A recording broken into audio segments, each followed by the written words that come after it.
তো hey guys, চলে নতুন একটা ইন্টারেস্টিং মিনি ব্লগের সাথে। তো দেখতেই পাচ্ছ সকাল সকাল রেডি হয়ে আমরা বেরিয়ে পড়েছি, আর এখন যাচ্ছি আমরা বড়মার বাড়ির উদ্দেশ্যে। তো দেখতেই পাচ্ছ আমরা এখানে চলে আসলাম স্টেশনে, আর টোটোতে আস্তে আস্তে চুলটুল পুরো নষ্ট হয়ে গেছে। তারপর দেখতে পাচ্ছ এখন ট্রেনে উঠেও গেছি, আর বাইরের ফিলটা জাস্ট সেরা লাগছিল, এই গরমের মধ্যে কি সুন্দর হাওয়া দিচ্ছিল। তো তারপরে নৈহাটি স্টেশনে পৌঁছে একটু ভিডিও করে নিলাম। তো এখনই নামবো, আর কি ভিড় ছিল। তো তারপরে লিফটে উঠে গেলাম এখানে, আর তারপর চলে আসলাম ফুল বেলপাতা নিতে। তো এখানে 108-এর মালা নিয়েছিলাম, আর এখানে দেখতে পাচ্ছ এখন মিষ্টির দোকান যাবে বলে দিদি পার হলো, তো সব নেওয়া কমপ্লিট হয়ে গেল। আর এখানে চলে আসলাম বড়মার বাড়ির সামনে।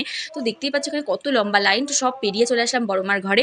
তো দেখতে পাচ্ছ এই যে বড়মা। তো তারপর লুকিয়ে লুকিয়ে যেটুকু ভিডিও করতে পেরেছি সেটুকুই তোমাদের দেখালাম, কারণ ওখানে ভিডিও করতে দেয় না। তো এখানে পুজোর ডালাটা দিয়ে দিলাম, আর আমার নামে পুজো কমপ্লিট হয়ে গেল। আর এই যে বড়মা, আর দেখে দেখো কত শান্তি লাগছে মুখটা। তো কোষ্ঠী পাথরে বড়মা দেখবো দেখবো করে অনেক দিনের ইচ্ছে ছিল। তো ফাইনালি আসলাম, আর তো পুজো দেওয়া কমপ্লিট হয়ে গেল, বেরিয়েও গেলাম আমরা। আর তারপর এখানে চরণামিত্র নিয়ে নিলাম আর টিপ পরে নিলাম। তো তারপরে বড়মার ছবি নেবো না, এটা কখনো হয়, যেহেতু এসছি। তো ছবি নেওয়া কমপ্লিট হয়ে গেল। তারপর দাদা নিতে আসলো, তো দাদার স্কুটি করে এখন যাচ্ছিলাম বাড়ি। তো আমার পাশে যে পুচকিটাকে দেখতে পাচ্ছি, এটা আমার দাদার মেয়ে। তো ভিডিওটা ভালো লাগলে সাবস্ক্রাইব